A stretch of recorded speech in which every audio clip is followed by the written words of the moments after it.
Hey, what is up YouTube? In this video, I'm going to show you how to use NordVPN Threat Protection and also how to fix the issue of the threat protection option not appearing on your Mac even though you've paid for the Plus or Ultra bundle. And if you stick around till the end, I'll even show you a way that you can scan your files for viruses using NordVPN for free. And if you're new here, don't forget to hit the subscribe button and ring the bell so that you don't miss any of my future content. And with that being said, let's get started. Once you've installed and logged into NordVPN, click on the shield icon on the left side.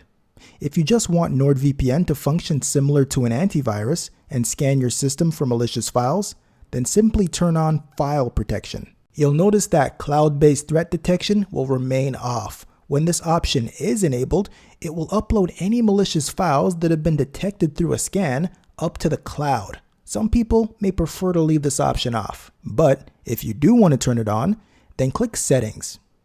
Look for Cloud-Based Threat Detection, then turn on the button beside it. If we go back to the Threat Protection tab, we see that we also have the option to turn on Web Protection. This will detect scams, block ads, and block websites from tracking you. One common issue Mac users face when trying to enable threat protection is not even seeing the option to enable it. This is because two versions of NordVPN exist for macOS users. One version is available on Nord's website, and the other version is found in the App Store. If users download the App Store version, then they won't have the ability to turn on threat protection.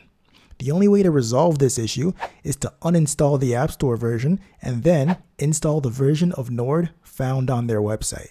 I'll leave a link for it in my description below. I'll also leave a discount link for NordVPN in my description. So this way, you can get a VPN and an antivirus without paying full price for it. But if you don't want to fork out any money on malware protection just yet, no worries. I'll show you a free way that you can scan your files for viruses. First, navigate to nordvpn.com/filechecker. Click the File Check button, then click Add File. Select a file you'd like to scan, then click Open. Now, click Analyze. Once the scan is complete, you'll be advised whether or not the file contains a virus or malware. You can also use the link checker option to confirm that you're not being phished before visiting a website. There you have it. You now know how to use NordVPN Threat Protection and how to take advantage of their free virus scanning tool. Thank you very much for watching my video, guys. If you found this helpful, please click the like button. If you want to see more videos like this, subscribe by clicking my logo at the bottom right of this video. Don't forget to click the notification bell to be notified when I drop a new video.